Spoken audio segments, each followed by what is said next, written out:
बिहार की सत्ता से बेदखल हुए तेजस्वी यादव इन दिनों जन विश्वास यात्रा पर निकले हैं। उनकी सभाओं में बड़े पैमाने पर भीड़ भी जुट रही है और वह इन कार्यक्रमों के जरिए 2024 से पहले वोटरों पर फोकस कर रहे हैं। तेजस्वी यादव के एक फॉर्मूले बाप की भी इन दिनों चर्चा हो रही है, जिसे उन्होंने आरजेडी के पुराने आधार कहे जाने वाले एमवाई यानी कि मुस्लिम और यादव से जोड़ दिया है। तेजस्वी यादव की कोशिश है कि इस फॉर्मूले के जरिए ज़्यादा से ज़्यादा लोगों का साथ लिया जाए। इसके अलावा वह सिर्फ मुस्लिम और यादव की पार्टी होने के तमगे से ही मुक्ति चाहते हैं। ऐसे में आधार को विस्तार देने के लिए नए ही समीकरण की बात कर रही हैं।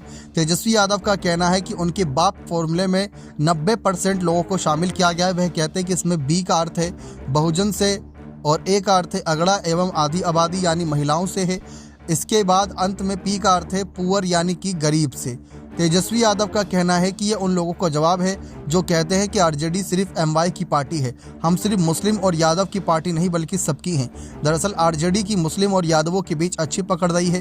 करीब 3 दशक से पार्टी को 31% आबादी वाले इन दोनों समुदायों का अच्छा समर्थन मिलता रहा, लेकिन अब जबकि भाजपा ने अपने वोट प्रतिशत को तेजी से बढ़ाया है और कोयरी, कुर्मी, कुशवाहा समेत अन्य ओबीसी जातियों में पकड़ बनाई, तो फिर यह आरजेडी के लिए भी नए सिरे से सोचने का वक्त है। खास तौर पर तब जब राज्य में कांग्रेस कमजोर है और जेडीयू की भी ताकत पहले जैसी नहीं रही।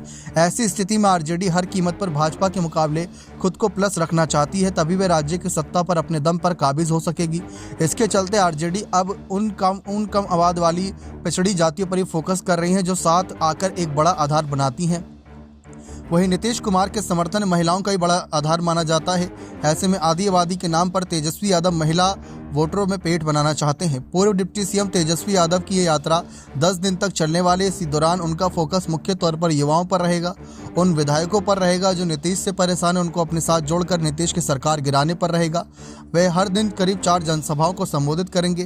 तेजस्वी यादव इस यात्रा में शिक्षक भर्ती का खूब जिक्र कर रहे हैं ताकि उनका क्रेडिट लिया जा सके। गौरतलब है कि नीतीश कुमार के अलग होने के बाद 17 महीने की सरकार में दी गई नौकरियां को लेकर क्रेडिट की जंग चल रही है। तेजस्वी यादव का कहना है कि उनके सरकार ज्वाइन करने के बाद ही नौकरी दी जा सकी। उससे पहले तो नीतीश कुमार कहते थे कि यदि लाखों नौकरी देंगे तो फिर रकम कहां से लाएंगे, लेकिन अब तेजस्वी नीतीश की सरकार गिराने और लोकसभा चुनाव में अपने पार्टी को जनाधार जुटाने के लिए लगातार मेहनत कर रही हैं।